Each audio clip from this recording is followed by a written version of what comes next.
علیہ وسلم تسلیما بلغ العلا بکمالہ کشف الدجا بجمالہ۔ رسول کریم صلی اللہ علیہ وآلہ وسلم ایک دن مسجد نبوی میں تشریف فرما تھے کہ اچانک بہت زوردار دھماکے کی آواز آئی۔ صحابہ کرام اپنے گھروں سے نکلے اور حضور کی بارگاہ میں حاضر ہوئے اور آ کر عرض کیا، آقا کیا قیامت آ گئی ہے؟ آسمان پھٹا، زمین نے کچھ باہر پھینکا، یہ کس چیز کی آواز تھی؟ ابھی صحابہ حضور سے یہ سوال کر ہی رہے تھے کہ اتنے میں جبریل امین حاضر ہوئے، آ کر سلام عرض کیا اور اس کے بعد عرض کی کہ یا رسول اللہ آپ اپنے صحابہ کو تسلی دیں کہ ابھی قیامت نہیں آئی۔ تو رسول کریم صلی اللہ علیہ وسلم نے پوچھا، پھر جبریل یہ اتنی زوردار آواز کس چیز کی تھی؟ تو عرض کرنے لگے، یا رسول اللہ صلی اللہ علیہ وسلم آج سے 70 سال پہلے جہنم میں ایک پتھر پھینکا تھا جو 70 سال کے بعد جا کے جہنم کی تہہ میں گرا ہے۔ اللہ رب العزت نے جو جہنم کو تخلیق فرمایا ہے وہ 7 زمینوں کے نیچے ہے، اور جنت جو ہے وہ 7 آسمانوں کے اوپر ہے۔ اور رسول کریم صلی اللہ علیہ وسلم کا فرمان ہے کہ قیامت والے دن جہنم کو 70,000 لگامیں، جس کو ہم کہتے ہیں نا رسی ڈالنا، لگام ڈالنا، جانور کے منہ میں لگام ڈالتے ہیں، 70,000 لگامیں جہنم کو باندھی جائیں گی، اور ایک ایک لگام کو 70,000 فرشتے کھینچ کر لائیں گے۔ اتنی وسیع جہنم ہے۔ اب جو آیت مقدسہ میں نے آج کے خطبے کے لیے تلاوت کی ہے بڑی توجہ طلب ہے۔ اللہ رب العزت نے فرمایا فَخَلَفَ مِن بَعْدِهِمْ خَلْفٌ أَضَاعُوا الصَّلَاةَ وَاتَّبَعُوا الشَّهَوَاتِ فَسَوْفَ يَلْقَوْنَ غَيًّا۔ کچھ ناخلف لوگ ایسے آئیں گے کہ اللہ ان کے بعد ایک نئی قوم کو لے آئے گا۔ جو ناخلف لوگ ہیں ان کی 2 نشانیاں اللہ نے اس آیت میں ذکر کی ہیں۔ پہلی ادا الصلاۃ، وہ نمازوں کو ضائع کرنے والے ہوں گے۔ واتبعوا الشہوات، وہ اپنے نفس کی پیروی کرنے والے ہوں گے۔ اور جو آیت کا آخری حصہ ہے اس کو تھوڑا توجہ سے سمجھنا ہے۔ اللہ رب العزت میں فسوف یلقون غیا، ان قریب اللہ ان کو وادی غی میں پھینکے گا۔ اب وادی غی کیا ہے؟ رسول کریم صلی اللہ علیہ وسلم نے فرمایا کہ جہنم کے اندر جہنم کا ایک حصہ ایسا ہے جس سے جہنم بھی پناہ مانگتی ہے۔ جہنم سے مخلوقیں پناہ مانگتی ہیں، اور جہنم کے اس حصے سے خود جہنم پناہ مانگتی ہے۔ وہ اتنا شدید عذاب دینے والا جہنم کا حصہ ہے جس کو وادی غی کہا جاتا ہے۔ اور وادی غی اللہ نے 2 لوگوں کے لیے تیار کی ہے۔ پہلی اللہ نے قرآن میں ذکر کی قوم ادا الصلاۃ، وہ قوم جو نمازوں کو ضائع کرتی ہوگی۔ دوسری واتبعوا الشہوات، جو اپنے نفس کے پیچھے پیچھے چلتی ہوگی۔ ان 2 قوموں کے لیے اللہ رب العزت نے وادی غی کا تذکرہ کیا ہے۔ اور وادی غی وہ جس سے جہنم خود پناہ طلب کر رہی ہے۔ وہ اللہ کی بارگاہ میں روز دعا کرتی ہے کہ اللہ مجھے وادی غی سے بچا لے۔ جہنم سے مخلوق پناہ مانگتی ہے اور جہنم خود وادی غی سے پناہ مانگتی ہے۔ سب سے بڑا المیہ ہمارے معاشرے میں آج کے زمانے میں یہ پایا جاتا ہے کہ ہم نے اپنے ذہن میں ایک بات کو بڑا پختہ کر لیا، وہ یہ ہے کہ میں نے تو اپنا حساب دینا ہے، کوئی پڑھتا ہے تو پڑھے، نہیں پڑھتا تو نہ پڑھے۔ اس جملے نے ہمارے معاشرے میں بہت بڑا بگاڑ پیدا کیا۔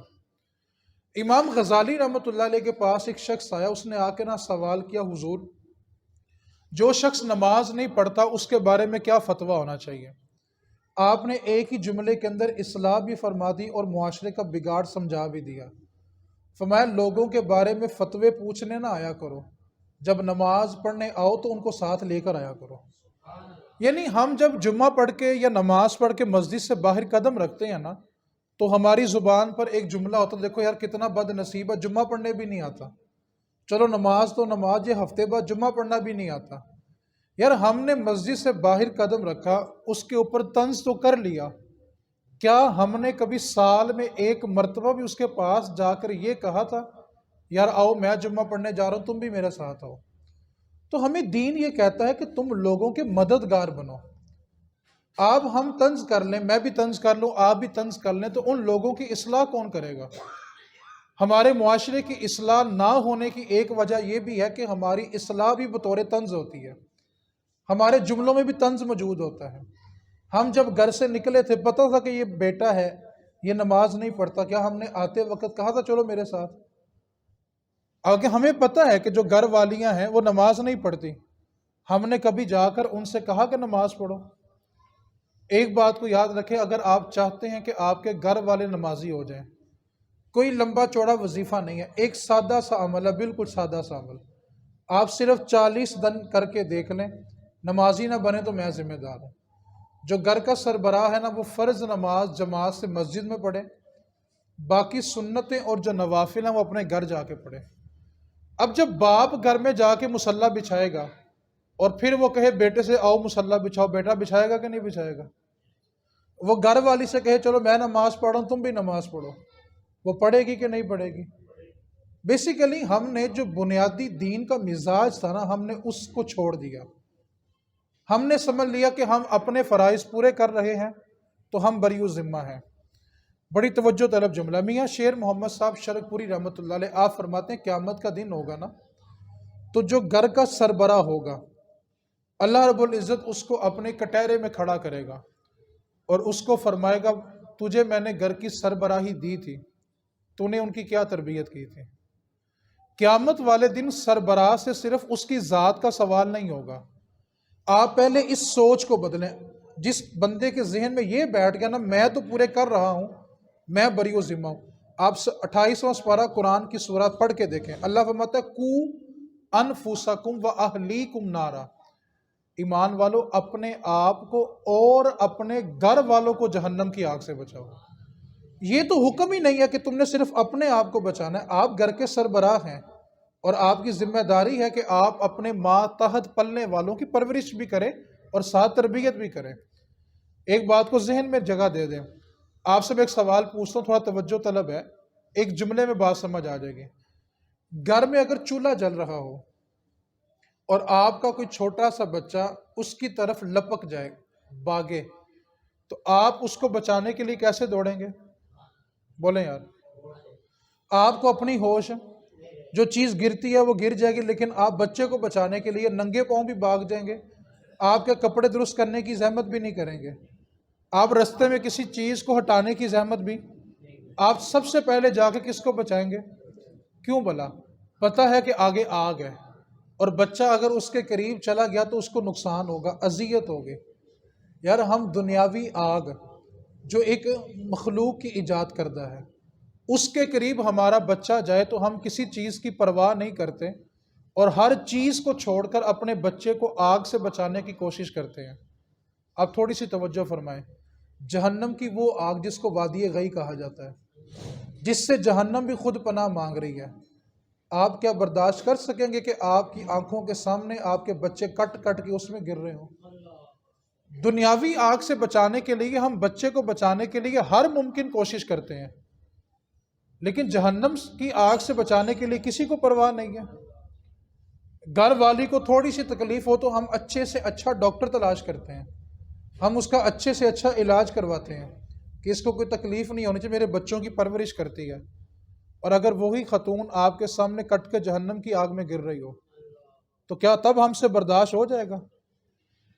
آج ہم دنیاوی کاموں کے لیے نا بڑی پابندیاں لگا دیں، تم نے فلاں کے گھر نہیں جانا، تم نے فلاں کی شادی پہ نہیں جانا، تم نے فلاں سے نہیں ملنا. ہم اس پہ بہت ساری پابندیاں بھی لگاتے ہیں کہ تم نے یہ کام نہیں کرنا، وہ کام. اگر تم نے کیا تو پھر دیکھنا کیا ہوتا تمہارے ساتھ. کیا ہم نے اس کو کبھی کہا ہے کہ تم نے نماز نہ پڑھی تو یہ ہوگا؟ آج سے 50 سال پیچھے چلے جائیں تو جو بزرگ تھے نا، وہ اپنی بیٹی اور بہو کے ہاتھ کا کھانا تب تک نہیں کھاتے تھے جب تک وہ نماز نہیں پڑھتی تھی. تو اس کی برکت کیا تھی کہ اولادیں آگے فرما بردار پیدا ہوتی تھی. آج ہم نے صرف اپنی ذات تک محدود کر لیا کہ ہم نے بس اپنے آپ کو بچانا ہے. کو انفسکم و اہلیکم نارا، حکم یہ ہے کہ تم نے اپنے آپ کو بھی بچانا ہے اور اپنے گھر والوں کو بھی جہنم کی آگ سے بچانا ہے. اور اگر آپ ان کی تربیت نہیں کر رہے اور صرف اپنی نمازوں کی فکر کر رہے ہیں تو ایک بات کو یاد رکھیں، آپ اپنے نامہ اعمال میں سرخرو ہو بھی گئے تو گھر والوں کو تبلیغ نہ کرنے کی وجہ سے پھنس جائیں گے، کیونکہ یہ اللہ کا حکم ہے کہ اپنے آپ کو بچاؤ۔ ایک بستی کو اللہ تعالیٰ نے، بنی اسرائیل کی بستی تھی، اس کو تباہ کرنے کا حکم دیا۔ عذاب کے 2 فرشتے بھیجے کہ جا کے ساری بستی کو الٹ دو۔ اب وہ فرشتے زمین پہ اترے، اس بستی کو دیکھا تو اس میں 2 عبادت گزار بندے ایسے بھی تھے جو پچھلے 700 سال سے اللہ کی عبادت کر رہے تھے، ہر وقت اللہ کی عبادت میں مصروف تھے۔ فرشتے واپس چلے گئے، جا کے عرض کی مالک کو، مولا جس بستی کو ہلاک کرنے کا حکم ملا ہے اس میں تو 2 عبادت گزار بندے ایسے بھی ہیں جو پچھلے 700 سال سے صرف تجھے پکار رہے ہیں، ان 2 بندوں کا کیا کرنا ہے؟ اب بڑا توجہ طلب جواب ہے۔ خالق کائنات نے فرمایا فرشتوں پہلے جا کے ان 2 کو تباہ کرو، باقی بستی کو بعد میں تباہ کرنا۔ فرشتے حیران ہوئے، مالک و مولا وہ تو تیری عبادت 700 سال سے کر رہے ہیں۔ اب خالق کائنات کا جواب سنیے گا، فرشتوں وہ میری عبادت خود تو کرتے ہیں، دوسروں کو حکم تو نہیں نہ دیتے، دوسروں کو برائی سے منع تو نہیں نہ کر رہے۔ ہم نے ایک مزاج بنا لیا کہ بس اپنے آپ کو ٹھیک رکھو، باقی جو کچھ ہوگا اس کو ہونے دو۔ نبی پاک صلی اللہ علیہ وسلم نے اس کی بڑی خوبصورت سی مثال دی ہے۔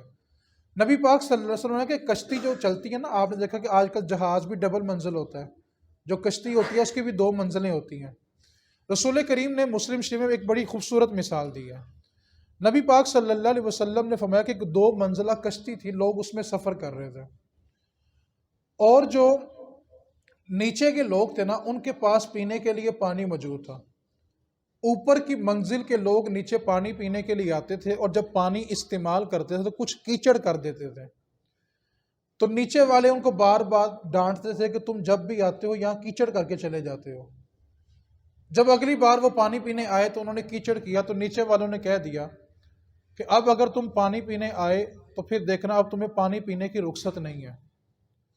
انہوں نے پانی پینے پر پابندی لگا دی۔ اب جو منزل والے تھے، دوسری منزل والے، انہوں نے کیا کیا کہ کشتی میں سوراخ کرنا شروع کر دیا۔ اب نبی پاک صلی اللہ علیہ وسلم اتنی مثال دے کے خاموش ہو گئے۔ صحابہ سے پوچھا، صحابہ اگر ایک منزل والے سوراخ کرتے جائیں اور دوسری منزل والے ان کو منع نہ کریں تو نتیجہ کیا نکلے گا؟ عرض کی آقا جب اوپر والے ڈوبیں گے تو ساتھ نیچے والے بھی ڈوب جائیں گے۔ تو میرے نبی پاک نے آخر میں اتنی خوبصورت تربیت فرمائی امت کی، فرمایا صحابہ اسی طرح اگر لوگ خود برائی سے بچتے رہے اور دوسروں کو منع نہ کیا تو جب عذاب آئے گا تو نیکی کرنے والے بھی تباہ ہو جائیں گے۔ ہم نے ایک مزاج بنا لیا کہ صرف اپنی ذات تک ہم نے نیکی کو محدود کر دیا۔ بھائی آپ کے سامنے گناہ ہو رہا ہے، اس کو منع کس نے کرنا ہے؟ دین نے ہمیں 3 طریقے بتائے ہیں کسی کو برائی سے منع کرنے کے۔ پہلا طریقہ یہ ہے کہ اگر تمہارے ہاتھ میں طاقت ہے تو اس کو ہاتھ کے زور سے منع کرو۔ ہاتھ میں طاقت نہیں ہے، تم صاحب اختیار نہیں ہو، حکومت میں نہیں ہو، تمہارے پاس اقتدار نہیں ہے، تو دوسرا طریقہ دین کہتا ہے تم اس کو زبان سے منع کرو۔ اگر تم صاحب اقتدار نہیں ہو تو کم از کم زبان تو تمہارے پاس ہے نا، تم اس کی اصلاح کر سکتے ہو، اس کو منع کر سکتے ہو۔ اور تیسری بات، اگر تمہیں زبان سے کہنے کی بھی طاقت نہیں ہے نا تو کم از کم اس کو اپنے دل میں برا ضرور سمجھو۔ اب رسول کریم کا جملہ سنیے گا، میرے محبوب کائنات صلی اللہ علیہ وسلم نے فرمایا جو قوم دوسروں کو برائی کرنے سے منع کرنا چھوڑ دیتی ہے، جو قوم دوسروں کو برائی سے منع کرنا چھوڑ دیتی ہے، اللہ اس قوم کے پھر نیک لوگوں کی بھی دعا قبول نہیں کرتا۔ آج ہم جگہ جگہ دعا کے لیے جاتے ہیں، دعائیں پھر بھی قبول نہیں ہو رہی۔ وجہ کیا ہے کہ ہم نے دوسروں کو برائی سے منع کرنا چھوڑ دیا۔ اور ایک بات کو یاد رکھیں، اللہ تعالیٰ جب کسی قوم سے ناراض ہوتا ہے، نبی پاک نے اس کی نشانی بتائی ہے کہ اللہ رب العزت جب کسی قوم سے ناراض ہوتا ہے سب سے پہلے اس قوم سے رحمت کی بارش چھین لیتا ہے، پھر بے موسمی بارشیں ہوتی ہیں۔ یہ اللہ کے عذاب کی سب سے پہلی دلیل ہے کہ اللہ اس قوم پہ بارش نازل نہیں کرتا۔ آپ آج سے 15 سال پیچھے چلے جائیں، کتنی موسلا دھار بارشیں ہوتی تھیں اور موسم کے مطابق ہوتی تھی۔ اب بارشیں موسلا دھار بھی نہیں ہیں اور موسم کے مطابق بھی۔ یہ اللہ کے ناراض ہونے کی دلیل ہے، اور یہ دلیل کسی مولوی نے نہیں بتائی، خود رسول اللہ نے بتائی ہے کہ اللہ جب ناراض ہوگا تو وہ رحمت کی بارش کو چھین لے گا۔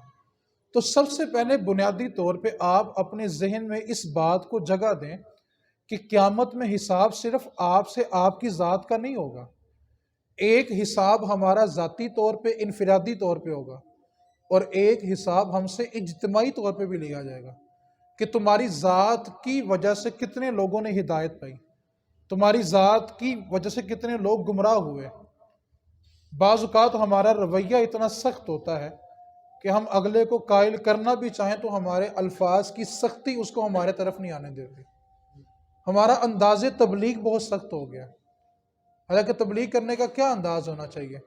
آج ہمارے سامنے کوئی آ کے پوچھے جی میں ٹھیک ہو جاؤں گا صرف میں نے زنا نہیں چھوڑنا، تو ہم سب کیا کہیں گے؟ یار فلاں ایسا ہے، فلاں ایسا ہے۔ رسول کریم کی بارگاہ میں ایک شخص حاضر ہوا، عرض کیا آقا میں کلمہ پڑھوں گا لیکن میری ایک شرط ہے کہ میں نے زنا نہیں چھوڑنا، باقی سارے کام چھوڑ دوں گا۔ تو نبی پاک صلی اللہ علیہ وسلم کا انداز تبلیغ دیکھے، حکمت دیکھے نبی پاک کی کیا تھی۔ فرمایا پہلے یہ تو بتا کہ کیا تو پسند کرتا ہے کہ تیری ماں سے کوئی زنا کرے؟ عرض کی آقا نہیں۔ تیری بہن سے؟ کہا نہیں۔ فرمایا جس سے تو کرے گا وہ بھی تو کسی کی ماں ہوگی نا، کسی کی بہن ہوگی۔ تو انداز ہے، ہم فوراً جھڑک دیتے ہیں، سخت کلامی کرتے ہیں، جس کی وجہ سے لوگ دین سے بدظن ہو جاتے ہیں۔ دین ہمیں حکمت سکھاتا ہے کہ آپ لوگوں کو پیار سے قائل کرو، اس بات کو اپنے دلوں میں جگہ دے دیں۔ اگر ہم صرف ہفتہ وار جمعہ پڑھتے ہیں نا اور باقی 7 دن مسجد میں نہیں آتے تو ایک بات کو یاد رکھیں، ان 7 دن کا عذاب بڑا سخت ہے۔ اپنے ذہنوں سے اس بات کو نکال دیں کہ صرف جمعے نے ہمیں بخشوا لینا ہے۔ آپ اس بات کو دل سے نکالیں پہلے، باقی 5 نمازوں کو دل میں جگہ دیں۔ ہم سب واقعہ معراج بڑے شوق سے سنتے ہیں کہ نبی پاک کا بہت بڑا معجزہ ہے۔ آپ اس جملے پہ تھوڑی سی توجہ فرمائیں۔ اللہ تعالیٰ نے قرآن پاک میں زکوٰۃ کا حکم نازل کیا، زکوٰۃ فرض ہو گئی۔ روزے کا حکم نازل کیا، روزہ فرض ہو گیا۔ حج کا حکم نازل کیا، حج فرض ہو گیا۔ نماز کا اللہ نے پہلے حکم نازل نہیں کیا، اللہ نے محبوب کو اپنے پاس بلایا اور پھر نماز کا تحفہ عطا فرمایا۔ یہ نماز ایک ایسی واحد عبادت ہے کہ جو پہلے نازل نہیں ہوئی، پہلے محبوب سے ملاقات ہوئی ہے۔ یار انسان جس سے محبت کرتا ہے اس سے ملاقات ہو تو وہ چاہتا ہے کہ وہ قیمتی سے قیمتی تحفہ اپنے محبوب کو دے۔ آپ اندازہ کریں رب کے نزدیک نماز کتنی قیمتی ہوگی کہ اللہ نے محبوب کی ملاقات میں اس کو نماز عطا فرمائی ہے۔ نبی پاک کی معراج یہ ہے کہ انہوں نے اللہ سے ملاقات کی ہے، اور ہماری معراج یہ ہے کہ ہم اپنے سر کو سجدے میں رکھ دیں۔ یہ ایک مومن کی معراج ہے۔ آپ حدیث پاک سنیں۔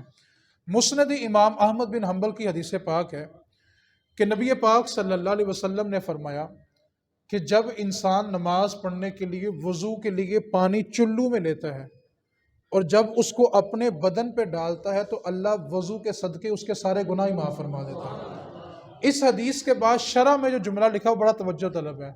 محدثین کہتے ہیں کہ آپ دیکھیں جس عبادت کی نیت کے لیے وضو کریں تو اللہ اتنا کریم ہے کہ وہ سارے گناہ دھو ڈالتا ہے، اور جب بندہ اس عبادت کا سب سے اعلیٰ رکن سجدے میں سر رکھتا ہوگا تو اللہ اس پہ کتنا کرم فرماتا ہوگا۔ اب نبی پاک صلی اللہ علیہ وسلم کی حدیث سنیں پھر آپ کو مزہ آئے گا کہ اللہ نمازی کو کتنا پسند فرماتا ہے۔ نبی پاک صلی اللہ علیہ وسلم نے فرمایا کہ جب بندہ نماز کے لیے کھڑا ہوتا ہے نا تو اللہ تعالیٰ فرشتوں کو حکم دیتا ہے کہ فرشتوں اس کے جتنے بھی گناہ ہیں نا، اس کے سر پہ جو گناہوں کی گٹھری ہے اس کو اتار کے سائڈ پہ رکھو، میرا بندہ سکون سے نماز پڑھے۔ اب بندہ سکون سے نماز پڑھتا رہتا ہے، جب وہ نماز پڑھ کے فارغ ہوتا ہے تو فرشتے عرض کرتے ہیں مالک و مولا اس کے جو گناہ اتارے تھے واپس اس کے سر پہ رکھ دیں۔ رب فرماتے ہیں فرشتوں اس نے میری بارگاہ میں سجدہ کیا ہے، رب نے سارے معاف فرما دیے ہیں، وہ آج جو میری بارگاہ میں گیا ہے۔ تو رسول کریم نے کتنا خوبصورت ایک جملہ ارشاد فرمایا، آپ تھوڑی توجہ کریں گے تو آپ کو بھی سمجھ آ جائے گی۔ نبی پاک نے صحابہ کو ایک دن اپنی طرف متوجہ کیا اور ایک بڑا سادہ جملہ ارشاد فرمایا۔ فرمایا صحابہ اگر کسی کے گھر کے باہر ایک نہر گزرتی ہے، اس کا گھر جو ہے وہ نہر کے کنارے ہے، اور بندہ دن میں 5 مرتبہ اس میں جا کے غسل کرتا ہے، تو بتاؤ اس بندے کے بدن پہ کوئی میل باقی رہتی ہے؟ اور اس کی آقا جو 5 وقت نہاتا ہوگا اور ہر روز نہاتا ہوگا اس کے بدن پہ تو کوئی میل باقی نہیں رہتی ہوگی۔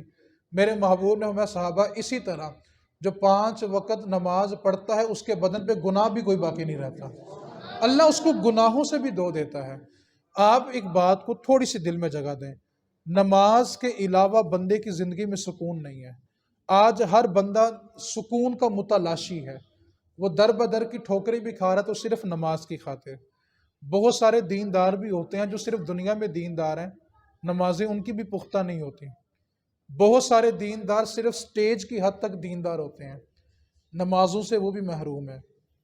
اس بات کو یاد رکھیں، آپ اگر زکوٰۃ دیتے ہیں، روزے رکھتے ہیں، حج کرتے ہیں اور نماز نہیں پڑھتے تو محبوب کائنات صلی اللہ علیہ وسلم نے فرمایا اللہ نے 4 چیزیں ایسی پیدا کی ہیں کہ اگر ان میں سے ایک بھی کم ہو تو باقی 3 بھی قبول نہیں ہوتی۔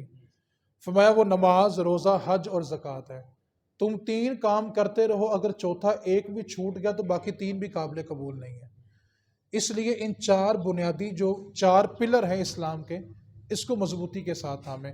مولا علی شیر خدا رضی اللہ تعالیٰ عنہ ایک غزوہ میں شریک تھے کہ آپ کو ایک تیر لگا اور وہ تیر جو تھا نا وہ گوشت کے اندر جا کے ٹوٹ گیا اور اس طرح پیوست ہو گیا کہ اس کو کھینچتا تو گوشت کٹتا تھا، تیر اتنا زہریلا بھی تھا۔ اب طبیب کو بلایا گیا تو طبیب نے 2 چیزیں بتائی کہ یا تو مولا علی کو رسیوں کے ساتھ، درخت کے ساتھ باندھا جائے تاکہ ہم تیر کھینچیں کیونکہ اس کی اذیت بہت ہوگی، یا پھر ایک بے ہوشی کی دوائی تیار کرتے ہیں، مولا علی کو پلاتے ہیں، جب بے ہوشی طاری ہو جائے گی تو تیر ان کے بدن سے نکال لیں گے۔ مولا علی کا جملہ سنیے گا، فرمایا علی کو نہ باندھنے کی حاجت ہے نہ اس کو بے ہوش کرنے کی حاجت ہے، ابھی مؤذن نے اذان کہنی ہے، جب علی تکبیر کہہ کے ہاتھ باندھ لے گا تم تیر کھینچنا علی کو محسوس بھی نہیں ہوگا۔ اور اسی طرح کیا گیا، آپ نے نماز شروع کی اور طبیب نے تیر کھینچ لیا اور آپ نے نماز میں حرکت بھی نہیں کی۔ مولا علی فرماتے ہیں کہ جب میرا جی چاہتا ہے کہ اللہ مجھ سے باتیں کرے تو میں اس کا قرآن کھول لیتا ہوں، اور جب میرا جی چاہتا ہے کہ میں اس سے باتیں کروں تو میں اس کی نماز کو شروع کر لیتا ہوں، کیونکہ قرآن میں اللہ بندوں سے باتیں کر رہا ہے اور نماز میں بندہ اپنے رب سے باتیں کرتا ہے۔ تو سب سے پہلے اپنے دلوں میں اس جملے کو تھوڑی سی جگہ ضرور دیں کہ قیامت والے دن صرف آپ سے آپ کی ذات کا نہیں پوچھا جائے گا، آپ گھروں کے سربراہ ہیں، جو آپ کے زیر کفالت پلتا ہے، قیامت کے دن آپ اس کے جواب دہ ہوں گے۔ میں نے سادہ سی مثال دی ہے کہ آپ کا بچہ اگر آگ کی طرف بھاگے تو آپ ہر مہنگی سے مہنگی چیز چھوڑ کے اپنے بچے کو بچانے کے لیے تیار ہیں، اور جن بچوں کے لیے آپ صبح و شام مشقت کرتے ہیں، مزدوری کرتے ہیں، تپتی دھوپ میں بھی کرتے ہیں اور ٹھر ٹھراتی سردی میں بھی محنت کرتے ہیں، اور اگر قیامت کے دن آپ کے وہی بچے بے نمازی ہونے کی وجہ سے کٹ کٹ کے جہنم میں گر رہے ہوں گے تو پھر آپ اس وقت کیا کریں گے؟ یعنی آپ کی زندگی کی کل کمائی اس وقت لٹ رہی ہوگی۔ تو خدا کے واسطے جن بچوں کے لیے آپ نے اتنی مشقت کی ہے نا، تو کم از کم ان بچوں کو اتنا تیار ضرور کر جانا کہ وہ نمازی بن جائیں۔ ایک جملے کو تھوڑی سی اور دل میں جگہ دیں کہ اگر آپ نے اپنی زندگی میں اپنے بچوں کو نمازی نہیں بنایا تو آپ کے جانے کے بعد آپ کے بچے آپ کے نام کی 2 دیگیں پکانے میں فخر محسوس کریں گے، لیکن آپ کے لیے 2 نفل نہیں پڑھ سکتے، وہ آپ کے لیے قرآن پڑھنے کے قابل نہیں ہوں گے۔ یہ ہمارا ایک اہل سنت کا بہت بڑا المیہ ہے۔ شاید کسی دور میں جا کے اہل سنت کو اس بات کی سمجھ آ جائے، ابھی فی الوقت نہیں آ رہی۔ ہم نسلوں کو نا دیگوں کی تربیت کر کے جا رہے ہیں کہ تم نے سال بعد 10 دیگیں پکا کے سارا خاندان اکٹھا کر لینا ہے، لیکن ہم نے بچوں کو یہ وصیت نہیں کی کہ کم از کم میرے جانے کے بعد 5 وقت اتّا کی یاد میں بیٹھ کے ربنا اغفر لی ولی والدیّ ضرور پڑھنا۔ ہم بچوں کو یہ تربیت نہیں کر رہے، اور اس کا نقصان کیا ہوگا میں اس کو صرف ایک جملے میں کہنا چاہتا ہوں، جس دن انسان کی آنکھیں بند ہوتی ہیں حقیقت میں کھلتی ہی اسی دن ہے۔ وہ بند نہیں ہوتی، وہ حقیقت میں کھلتی اس دن ہے، پھر اس دن وہ بھی نظر آتا ہے جو اس کو ساری زندگی نظر نہیں آیا ہوتا۔ تو خدا کے واسطے اپنے بچوں کو دیگوں سے باہر نکالیں۔ میں کوئی کھانا پکانے کا منکر نہیں ہوں، نہ میں صالح ثواب کا منکر ہوں، ہم منانے والے بھی ہیں، پکانے والے بھی ہیں، کھلانے والے بھی ہیں، لیکن کم از کم یہ اہل سنت کا شعار نہیں ہے، یہ ہماری کوئی پہچان نہیں ہے۔ آپ کم از کم اپنے بچوں کو اپنی بخشش کے لیے تو تیار کریں۔ آپ سے میرا ایک سوال ہے، اس جملے کو تھوڑی دل میں جگہ دے کے گھر میں چلے جانا۔ آج جب سونے کے لیے بستر پہ لیٹو نا تو کم از کم ایک بات اپنے ذہن میں ضرور دہرانا کہ یار جس بچے کے لیے میں صبح سویرے گھر سے نکلتا ہوں اور شام کو تھک ٹوٹ کر گھر آتا ہوں، اگر آج میں آنکھیں بند کر لوں تو کیا وہ میرا بچہ میرے لیے جنازہ پڑھنے کے لیے بھی تیار ہے کہ نہیں ہے؟ آپ تھوڑی توجہ کریں، آپ کو اپنے بچوں میں ایسے بچے ملیں گے جو آپ کے لیے دعا مانگنے کے بھی قابل نہیں ہیں۔ اگر آپ کو یقین نہ ہو تو کبھی آزما کے دیکھ لینا، ان سے کہنا کہ بچوں کسی کے مرنے کے بعد دعا کیسے مانگتے ہیں، دعا مانگ کر دکھاؤ، تو ان کے پاس الفاظ نہیں ہوں گے، کیونکہ ہم نے اپنے معاشرے کو دیگوں تک محدود کر دیا۔ خدا کے واسطے مرنے کے بعد آپ کو قبر میں دیگوں کا انتظار نہیں ہوگا، آپ کو اپنے بچوں کے قرآن اور نماز کا انتظار ہوگا۔ تو جس چیز کا آپ نے مرنے کے بعد انتظار کرنا ہے نا، اس کی تیاری ابھی سے شروع کر دیں، اور اگر ابھی نہیں شروع کریں گے تو قبر کی تنہائیوں میں ترستے رہیں گے۔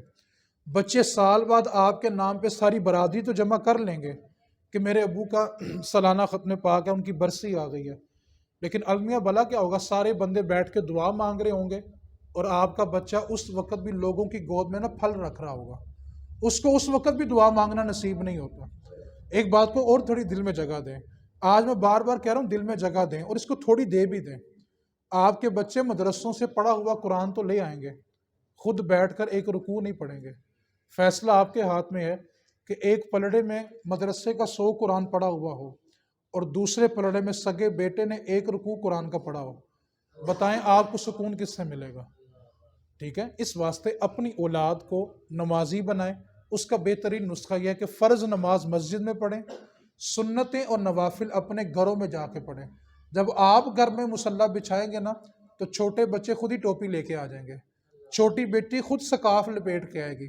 آپ دیکھتے نہیں بچے گھر میں کتنے شوق سے نمازیں پڑھ رہے ہوتے ہیں، اور جب باپ ساتھ کھڑا ہوگا تو پھر بچوں کا عالم کیا ہوگا؟ اس واسطے آپ اس بات پر توجہ دیں، اپنے آپ پہ تھوڑی توجہ دیں، اور اس جملے کو آج آپ نے سمجھ کے جانا ہے، قیامت کے دن صرف حساب آپ سے آپ کا نہیں ہوگا، آپ کے گھر والوں کا حساب بھی آپ سے لیا جائے گا۔ کیوں؟ قُوا أَنفُسَکُم وَأَہْلِیکُم نارا، اے ایمان والو اپنے آپ کو اور اپنے گھر والوں کو جہنم کی آگ سے بچاؤ۔ اب جس کے جی میں آئے وہ حاصل روشنی کرے، اب جس کے جی میں آئے وہ حاصل روشنی کرے، ہم نے تو دل جلا کے سر عام کر دیا، وما علینا الا البلاغ۔